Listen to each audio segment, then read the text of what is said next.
wa barakatuh. Akẹ́yìn ọmọ ìyá wa nínú ẹ̀sìn káàkiri gbogbo àgbáńlá ayé. Ìkẹ́ Ọlọ́run ọlá Ọlọ́run orí ajẹ́jẹ́ tó Ọlọ́run kó máa bá Ànábì wa Muhammad sallallahu alayhi wa sallam. Kíkẹ́ Ọlọ́run máa bá wọn ará ilé Ànábì. Ìkẹ́ Ọlọ́run ọlá Ọlọ́run kó tún máa bá wọn sàbí Ànábì. Àti gbogbo ẹni tó gbọ́ tó gbà táwọn tó wá tẹ̀lé títí dijọ́ kẹyìn Allahumma àmín. Tó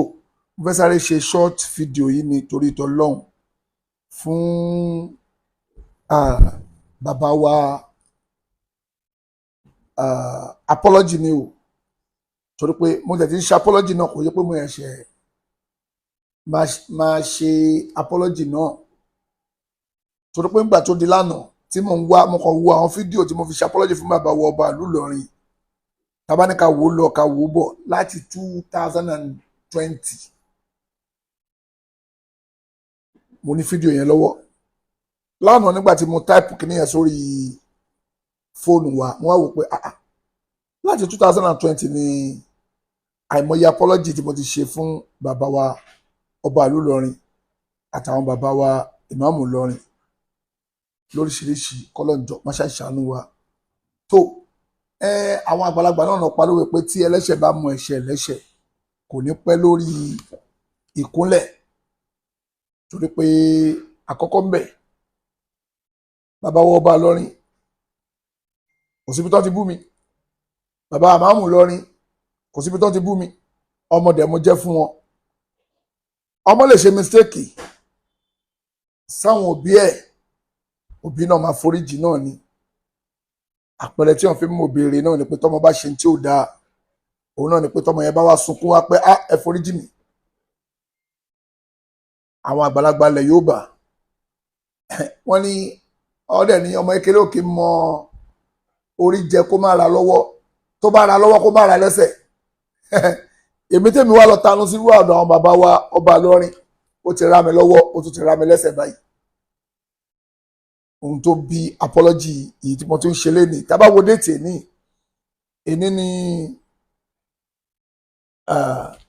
February kìíní o, February 13 2024 13 lè ní jẹ́ 13 òun lè ní February 13 2024. Kọ́lọ́ máṣá ìforíjì gbogbo wa, Ọlọ́run máṣá ìyọ́nú sí wa.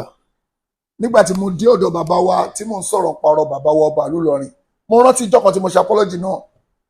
Mo sọ pé gbogbo anybody tó bá lè bá mi, ẹ̀yin èèyàn máa rántí tí mo ní gbogbo anybody tó bá bá mi ṣe ṣéwù fún bàbá wa ọba Ìlọrin 20,000 naira pé kó tiẹ̀ lè kí bàbá wa ọba Ìlọrin o, pé tí mo ní kí gbogbo àwọn èèyàn máa parọ́ pé kọ́ máa bá mi gbà ẹ̀mí ò tí ì mọ kíní yẹn wí dáadáa. Mo wá fẹ́ jẹ́ káwọn èèyàn wí pé tó máa dárúkọ bàbá wa ọba ìlú Ìlọrin tá máa ní ṣéwù wallahu yasimuka minan nas la takafu darakan wala taksha wala hawla wala quwwata illa billahi al-aliyyil azim. Mo wá ní gbogbo anybody tó bá ń bá mi kí bàbá wa ọba Ìlọrin bẹ́ẹ̀ 20,000 naira ni mo fún gbogbo everybody ń jọ́nà. Kọ́lọ́njọ́ bá wa foríjì kọ́lọ́ máṣe àforíjì bàbá wa ọba ìlú Ìlọrin, bàbá wa ọba ìlú Ìlọrin, ọlọ́njọ́ bá mi wà pẹ̀lú wọn. Gbogbo bí ti bá fi sọ àsọlé ọ̀rọ̀ sí yín, ọmọ ni mo jẹ́ sí yín, torí t'Ọlọ́run mo tún make apology báyìí sí bàbá wa ọba ìlú Ìlọrin, torí pé ọmọ máa ń ṣẹ̀ á dẹ̀ make apology sọ́dọ̀ àwọn òbí ẹ̀. Inú mi dẹ̀ dùn pé sínú àwọn òbí ibú tí ẹ pé tí wọn bá ṣẹ̀ táwọn wá dúró pé àwọn ò ní gbà kò sáforíjì, Ọlọ́run ò ṣe ti yín bẹ́ẹ̀. Àmọ́ àwọn àgbàlagbà kò sáforíjì, ẹ̀yin ò sí bẹ́ẹ̀. Kọ́lọ́ jọ bá mi foríjì ẹ̀yin náà, kọ́lọ́ bá mi foríjì yín o bàbá wa ọba ìlú Ìlọrin. Ẹ̀yin èèyàn tún bá mi wí lẹ́ẹ̀kan sí ṣéwù wallahu yasimuka minan nas la takafu darakan wala taksha wala hawla wala quwwata illa billahi al-aliyyil azim. Ìlú Ìlọrin ò ní bàjẹ́ látọ̀dọ̀ yín, kò dẹ̀ ní bàjẹ́ látọ̀rí bàbá Ṣéwù Álímì, kò bàjẹ́ lórí yín, kò lẹ̀ tún ní bàjẹ́ lórí gbogbo àwọn àrọ́mọdọ́mọ yín. Ọlọ́run ò ní jó bàjẹ́ láíláí.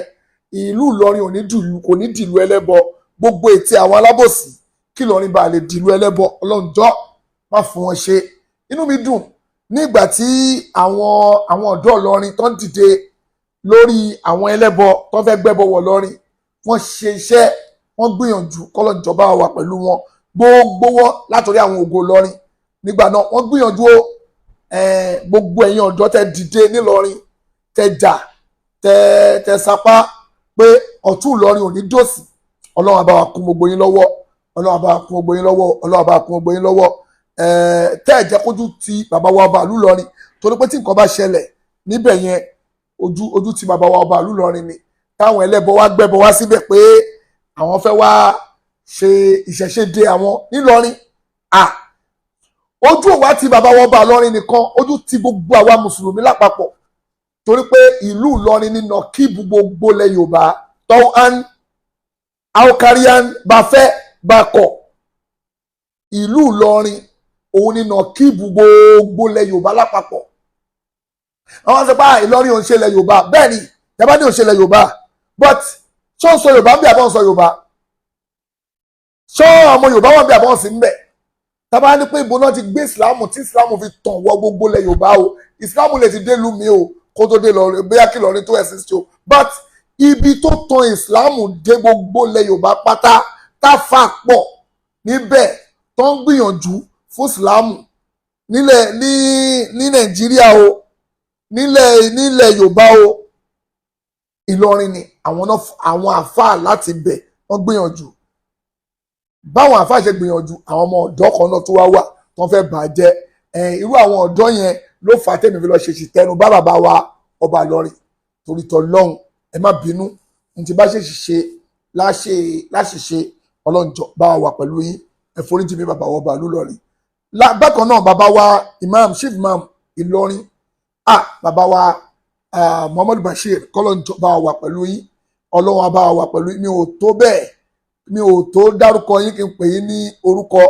Ọlọ́run á bá wa pẹ̀lú yín sà, gbogbo tẹ́ ń fẹ́ àtàwọn ọmọ yín Chief Imam Ilorin àtẹ̀yìn àtàwọn ọmọ yín, ayé yín, Ọlọ́run jọ̀ọ́ má bà kọ̀ọ̀kan jẹ́ ń bẹ̀, Ọlọ́run jọ̀ọ́ má bà kọ̀ọ̀kan jẹ́ ń bẹ̀, Ọlọ́run jọ̀ọ́ má bà kọ̀ọ̀kan jẹ́ ń bẹ̀, Ọlọ́run jọ̀ọ́ má bà kọ̀ọ̀kan jẹ́ ń bẹ̀ o, ẹ má bínú tó lọ́lọ́run. Bẹ́ẹ̀ni, Ọlọ́run jọ̀ọ́ má bà kọ̀ọ̀kan jẹ́ ń bẹ̀ o. Bàbá wa Grand Chief Imam Ilorin, Ọlọ́run jọ̀ọ́ má bà ìgbésí ayé yín jẹ́, ayé àwọn ọmọ yín, torí àgbàlagbà rere ni yín. Ọlọ́run jọ̀ọ́ bá wa wà pẹ̀lú yín, Ọlọ́run bá wa foríjì yín. Mo kí gbogbo yín pátá, ní tí bá ti ṣàṣìsọ, tí mo sàsọlé ọ̀rọ̀ tí mo sọ nípa yín, ẹ foríjì mi torí Ọlọ́run. Bàbá wa Chief Imam Ilorin, ẹ jọ̀ọ́ nítorí Ọlọ́run, ọmọ yín mo jẹ́, mi ò tó bẹ́ẹ̀ láti yájú sí yín, ẹ jọ̀ọ́ nítorí Ọlọ́run, kọ́lọ́run bá wa foríjì yín. Bẹ́ẹ̀ ni kọ́lọ́run jọ̀ọ́, bá àwọn ọmọ kéékèèké ṣe máa ń ṣe nìyẹn, tí wọ́n bá wá tanu làgbàlagbà, táàlì wọn fẹ́ wá kọlu, tí wọ́n bá kọlu irú yín,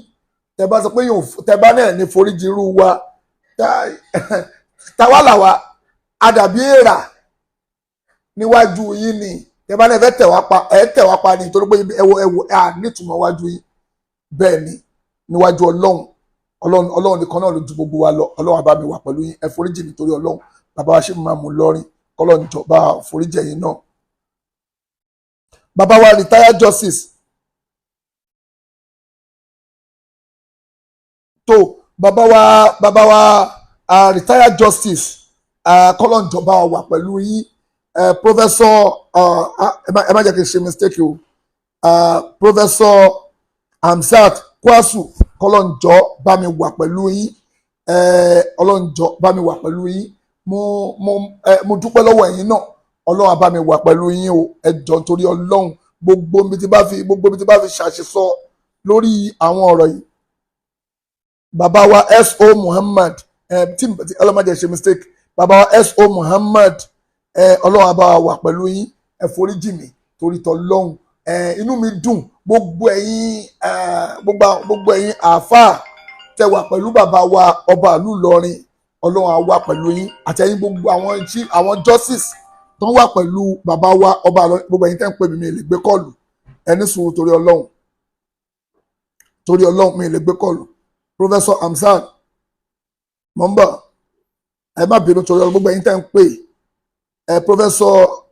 Hamzat Kwasu, Ọlọ́run á bá mi wà pẹ̀lẹ́ yìí náà, ẹ jọ̀ọ́ nítorí t'Ọlọ́run, Ọlọ́run á wà pẹ̀lú yín ìlú Ìlọrin ò ní bàjẹ́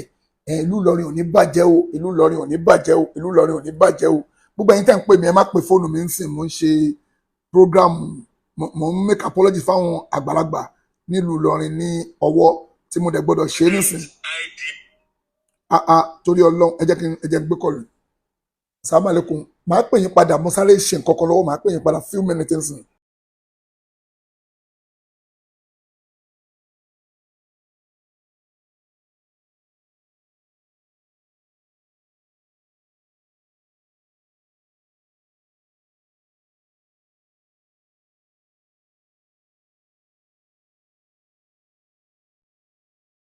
Ẹ má bínú torí Ọlọ́run mi ò tó bẹ́ẹ̀ láti gbé kọ́ọ̀lù mo ń ṣerú nǹkan yìí but àwọn tó pè mí yẹn náà mo gbọ́dọ̀ dá wọn náà lóhùn torí Ọlọ́run tó ẹ má bínú torí Ọlọ́run Sheikh Abdulsalam Babansawi torí Ọlọ́run ẹ̀yin náà torí Ọlọ́run ẹ̀yin àgbàlagbà dáadáa nílùú Ìlọrin tẹ́ di Ìlọrin mú tẹ́ jẹ́ ẹ̀yin báwo ló máa ṣe ń pe àwọn tó máa ń ṣe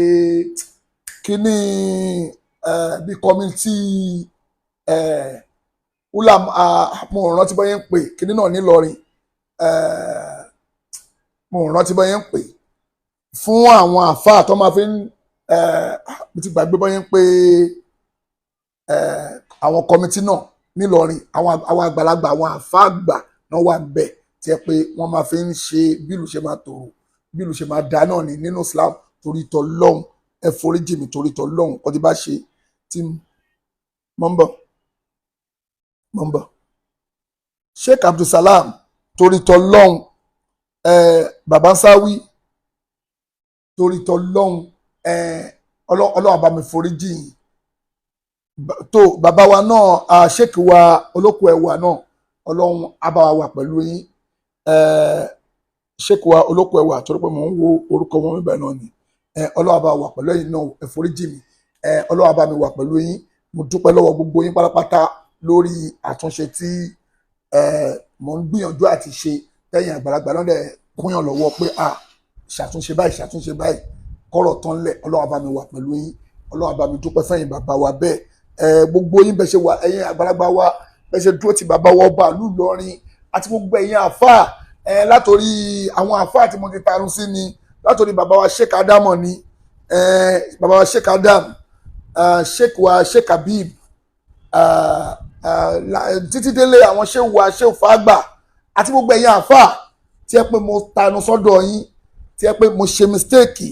láṣìṣe torí èèyàn ò lè rìn kórí má mì torí t'Ọlọ́hun mo make apology fún yín o Ọlọ́run á bá mi foríjì yín mo túbá lórí àṣìṣe tí mo ṣe lórí ìtanu sí ọ̀dọ̀ yín ẹ má bínú torí t'Ọlọ́hun ẹ má bínú torí Ọlọ́hun ìkànnà àwọn àgbàlagbà mo bá wọn sọ̀rọ̀ wọ́n ní pé ìtúbà tó túbà o pé o sọ̀rọ̀ àwọn àgbàlagbà mọ́ bẹ́ẹ̀ ìyẹn ò disturb ẹ kó má kọ̀ bàjẹ́ o tó bá rí bàjẹ́ bẹ́ẹ̀ ni mo gbà bẹ́ẹ̀ wọn ò ní má kọ̀ bàjẹ́ o fẹ́yìn tẹ́pẹ̀ ń béèrè àwọn àgbàlagbà wa yìí bàbá wa ọba ìlú Ìlọrin ò ní má kọ̀ bàjẹ́ o ṣífù máa mú Ìlọrin ò sọ bẹ́ẹ̀ o gbogbo àwọn bàbá tí mo dárúkọ wọn ò ní ti bá rí bàjẹ́ kì í má kọ̀ bàjẹ́ o wọn sọ bẹ́ẹ̀ o kò síbi tí wọ́n ti sọ o pé àwọn àbáyẹn ti ní kò gbọ́dọ̀ kọ̀ bàjẹ́ mọ́ kò síbi tí wọ́n ti sọ àgbàlagbà dáadáa ni wọ́n bí Ìlọrin ṣe máa da náà ni bí Islam ṣe máa da náà ni bí ilẹ̀ Yorùbá ṣe máa da náà ni kéèyàn kọ̀ bàjẹ́ torí tó o bá kọ̀ bàjẹ́ o gbogbo aburú wa máa ṣẹlẹ̀ lọ ni ẹ má bínú torí Ọlọ́run ẹ̀yin àgbàlagbà Ọlọ́run á bá mi dúpẹ́ fún yín inú mi dẹ̀ dùn fún ìgbà mi tọwọ́ tẹsẹ̀ lórí nǹkan tí ẹni kì í ṣe Ọlọ́run á bá mi foríjì yín Ọlọ́run á bá mi foríjì yín o Ọlọ́run á foríjì yín Ọlọ́run á foríjì yín gbogbo ìdáwọ́lé yín Ọlọ́run á jẹ́ ó yọrí sí dáadáa ìlú Ìlọrin ò ní bàjẹ́ o ìlú Ìlọrin ò ní dìlú ẹbọ o kò ní dìlú ẹbọ o kò ní dìlú ẹbọ o ọlá àti tóbi Ọlọ́run gbogbo àwọn tó ń gbìyànjú tó ń dètè tó ń pètè báwọn fẹ́ gbẹ́bọ wọ̀lú Ìlọrin Ọlọ́run ọba ò ní fún wọn ṣe Ọlọ́run ò ní fún wọn ṣe o Ọlọ́run ò ní fún wọn ṣe bọ́n ṣe lè wù kọ́ pọ̀ tó kọ́ dètè wọn Ọlọ́run jọ̀ọ́ má gbà fún wọn Ọlọ́run jọ̀ọ́ má gbà fún wọn o ọlá haúlá wàlá quwwata illa billahi al-aliyyil azim kò ní Dubai lọ torí t'Ọlọ́run gbogbo ẹ̀yin mùsùlùmí tí ẹ pẹ́yìn náà wà lórí ètò tẹ́yìn náà ń wo ohun tí mò ń ṣe ẹ̀yin náà máa wò pé ó ti ṣe apology ó ti ṣe apology ó ti ṣe apology kò ń ṣe kan kò ń ṣe méjì kò ń ṣe mẹ́ta bíyàn ṣe ń ṣe nìyẹn tó bá kọlu àgbàlagbà wàá make apology lọ́dọ̀ wọn bíyàn ṣe máa ń ṣe nìyẹn kò ń ṣe pé àwọn bàbá yẹn náà dúró pé tó o bá ṣe apology ànígbà no èèyàn ló gbọ́dọ̀ make apology fún bá àgbàlagbà dáadáa làwọn eléyìí àwọn ọmọ kékèké yìí àwọn náà fà á tíyàn fi lọ kọlu wọn wọn dẹ̀ ń ṣe tíyàn kọlu tó fà á nìyẹn so ẹ má bínú torí Ọlọ́run kò ń ṣe àwọn bàbá yìí náà fún mi lọ́rùn pa pé tó o bá ti make apology ànígbà àwọn gan ò rí tèmi rò but n tó tọ́ òun ni pé kéèyàn make apology sí wọn n tó tọ́ nìyẹn àwọn ọ̀dọ́ tó bá wá ń ṣe tí ò dáa a máa gbẹ́jọ́ wọn lọ bẹ̀ láti lọ fẹjọ́ wọn sùn wọn pé bàbá ẹ wo tí lágbájá ń wí ẹ wo tí lágbájá ń ṣe ẹ wo bó ṣe ń bẹ̀sì jẹ́ àgbàlagbà dáadáa dẹ̀ ni wọ́n máa wò pé eléyìí tó ń wí yìí ò lọ eléyìí ò lọ ní ìsìlámù wàláhì bọ́ ṣe àwọn àgbàlagbà dáadáa bẹ́ẹ̀ náà ṣe rí bẹ́ẹ̀ náà ṣe rí àwọn àgbàlagbà bẹ́ẹ̀ náà ṣe rí kọ́lọ́jọ́ máṣá ìforíjì mi náà.